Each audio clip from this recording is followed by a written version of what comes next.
डार साहब, जो पाकिस्तान से कल पूरी पार्टी की आपकी लीडरशिप आ रही है, तो प्राइम मिनिस्टर आ रहे हैं, कैबिनेट के बहुत सारे लोग आ रहे हैं, तो क्या ऐसी ज़रूरत पड़ी कि लंदन में ये मीटिंग हो रही है? देखिए, कल जो पॉलिटिकल हेड्स हैं, जो गवर्नमेंट की इस वक्त शराकत में हैं, मखलूत हुकूमत जिसे कहते हैं मुस्लिम लीग नून और दूसरे लोग, तो कल वो पूरी लीडरशिप थी जिसमें अवामी मसले को डिस्कस किया जा रहा था कि ये जो पिछली हुकूमत PTI की थी, जिसने पब्लिक में ये इम्प्रेशन दिया, बल्कि ऑफिशियली भी रिकॉर्ड पे हैं कि जी हम कीमतें फ्रीज़ कर रहे हैं 30 जून तक। एक दूसरा, वो जो सब्सिडीज़ हैं जो कि अरबों रुपए में हैं, वो फंडेड हैं, वो एक यानी उसका प्रॉपर अरेंजमेंट पैसों का हुआ है। तो वो जब ये चले गए तो एक्चुअली वो फंडेड नहीं है। ये मेजर फ़र्क है, क्योंकि अगर फंडेड होती तो फिर IMF को मसला नहीं होता। तो उसके हवाले से कल था कि ये इतना बड़ा जो गैप है, जो कि अप्रैल में करीबन 70 अरब का है और मई में करीबन 118 अरब का है और फिर जून में 118 अरब का है, तो ये करीबन 300 अरब की इशू है जो आवाम पे बोझ अगर डालेंगे तो हर चीज़ की कीमत आसमान पे जाएगी। सिर्फ ये पेट्रोल और डीजल की कीमतें नहीं जाएंगी, बल्कि हर चीज़ की कीमत, आपकी ट्रांसपोर्टेशन, आपके खाने पीने की अशिया, हर चीज़ जाएगी। तो उसके लिए ये लीडरशिप की कल जो आपस में डिस्कशन हुई है, और उसमें वज़ीर-ए-आज़म शहबाज शरीफ साहब भी थे और जो उनके वज़रा जो रेलिवेंट है वो भी थे, प्लस पॉलिटिकल पार्टीज़ के लीडर्स थे। तो यहाँ से मियां नवाज शरीफ साहब ने ज्वाइन किया, मैं भी उस मीटिंग में था। शाहिद खाकान नवाज़ी साहब इन ट्रांजिट थे, पाकिस्तान जा रहे थे अमेरिका से, वो भी शामिल थे। तो वो जो एक डिस्कशन है उसको एक लॉजिकल कंक्लूजन को लेके जाने के लिए ये ज़रूरी था कि मियां शहबाज शरीफ साहब एज़ वज़ीर-ए-आज़म और उनके जो रफ़ाका हैं जो इसमें इन्वॉल्व हैं, वो यहाँ तशरीफ़ ले आएँ और हम फिर बैठ के, क्योंकि ये इतना आसान काम नहीं है। ये पाकिस्तान की आवाम इतना ज़्यादा महंगाई का तूफ़ान बर्दाश्त कर चुकी है पिछले चंद सालों में कि अब वो मज़ीद बर्दाश्त करने के काबिल नहीं है। और हमने देखा कि एक तरफ 2% हमने खाने पीने की अशिया की महंगाई छोड़ी थी 2018 में, आज वो डबल डिजिट में है। जनरल इन्फ्लेशन 13% पे है और शहरों में 19% तक गई है खाने पीने की अशिया की महंगाई, देहातों में 24% तक गई है। तो ये अफोर्डेबल नहीं है। तो इसलिए ये बहुत क्रूशल है और अवामी इंटरेस्ट के लिए वो आ रहे हैं और बड़ा शॉर्ट विजिट है। कहा जा रहा है कि इलेक्शन अर्ली के बारे में अफवाहें उड़ रही हैं। नहीं, ये मैं नहीं, इलेक्शन का तो देखिए एक आईनी तरीके से हुकूमत गई है। ये अलहदा बात है कि उनको अभी तक हजम नहीं हो रहा, वो डाइजेस्ट नहीं कर रहे या उससे रिकनसाइल नहीं कर रहे कि मुझे आईनी तरीके से निकाला गया है।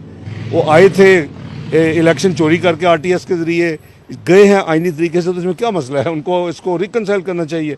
और उस एजिटेशन में अगर मैं नहीं हूँ तो कोई नहीं है, तो वो आपने देखा जो कुछ कर रहे हैं। इलेक्शन कमीशन ने कहा है कि अक्टूबर से पहले तो कर ही नहीं सकते इलेक्शन, नंबर 1। दूसरा, जो दूसरी लिमिट है वो है ऑब्वियसली अगले अगस्त 2023, जो 5 साल की टर्म है। ये अब PMLN और जो पॉलिटिकल इत्तेहादी जमातें हैं वो फैसला करेंगी। उसमें तो अभी इशू जल्दी नहीं है वो, क्योंकि अक्टूबर से पहले इलेक्शन जब हो ही नहीं सकते तो फिर इलेक्शन की तो डिस्कशन मुझे नहीं समझ आ रही कि कहाँ से आ रही। ये इलेक्शन अगले साल ही होंगे ज़्यादा। मैं कह रहा हूँ कि अक्टूबर तक हो ही नहीं सकते और अगस्त 2023, तो वो फैसला फिर PMLN और जो उनके इत्तेहादी जमातें हैं, जो 11 जमातें हैं, ये सारी मिल के फैसला करेंगी इलेक्शन कब हो गए। वो मेरा ख्याल है कि उसको हमें इंतजार करना पड़ेगा। दरअसल तो इसमें क्या आपका जो आपने बताया कि जो आपकी जो मीटिंग है उसका जो असल मुद्दा वो इकॉनमी है और जो पेट्रोलियम और दीगर प्राइसेस, तो क्या इस बात को आप एश्योर करा सकते हैं कि ये प्राइसेस बढ़ेंगे नहीं? नहीं, मैं एश्योर तो कुछ नहीं करा सकता। जाहिर है कि ये इतनी आसान काम होता तो फिर ये उनके आने की ज़रूरत क्यों पड़ती और कल की इतनी मैराथन सेशन क्यों होता चंद घंटों का। ये हमारी सबकी कोशिश है और ये एक क्लियर एजेंडा है और मियां नवाज शरीफ साहब का माइंड बिल्कुल क्लियर है, हमारी इत्तेहादियों का काफ़ी हद तक क्लियर है कि अवाम को मिनिमम बोझ डालने की कोशिश करे। अवाम बर्दाश्त नहीं कर सकती।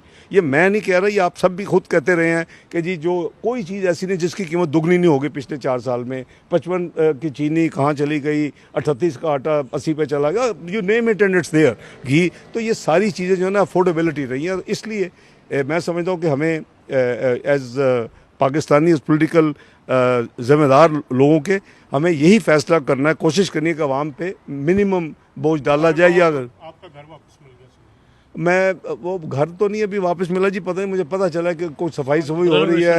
हाँ जी, रेनोवेशन नहीं, सफाई जो बेड़ा कर किया, हमें अभी नहीं पता कि वहाँ से कितनी चीज़ें निकल चुकी है, क्या है वो तो नहीं, वो मैंने अपने एक प्रॉपर प्रोसेस होता है, प्रोसेस के लिए लेंगे। डॉक्टर साहब आपका पासपोर्ट सूरत-ए-हाल बनी हुई है, पंजाब की जो सियासी सूरत-ए-हाल बनी हुई है, एक बंद सॉरी, जो पीटीआई ने आपके ऊपर जो केसेस सियासी किए हुए थे उस हवाले से एक तो मेरे पास केसेस नहीं है, मेरा एक केस है और वो जेठ ही मशहूर बदनाम ज़माना, उसने ये मेरे ऊपर बनाया हुआ कि मैंने 20 साल टैक्स रिटर्न नहीं दी और उसके नतीजे में मेरे खिलाफ रेफरेंस फाइल को, मेरे अल्हम्दुलिल्लाह कुछ नहीं है वो, मैंने कभी 20 मिनट ज़िंदगी में टैक्स रिटर्न डिले नहीं की, मेरे पास सारा रिकॉर्ड मौजूद है। यही केस पीटीआई की हुकूमत ने भेजा था इंटरपोल में और हर दूसरे दिन ये बैठते थे टीवी में, इनके जो कार्टून थे, और अल्लाह के फल से उन्होंने जब मेरा सारा रिकॉर्ड देखा तो मेरे पास तो इंटरनेशनली लोगों ने देख लिया कि मेरे इशू में कोई केस में कोई इशू नहीं है।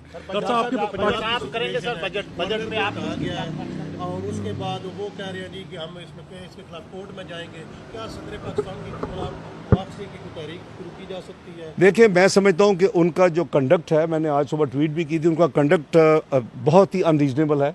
वो जिस दफ्तर में बैठे हैं उसमें ये नहीं, आइन क्लियरली लिखता है कि एक आपको अगर एडवाइस आएगी आप 14 दिन के बाद उसको वापस भेज सकते हैं और आपको रीजंस देनी होंगी।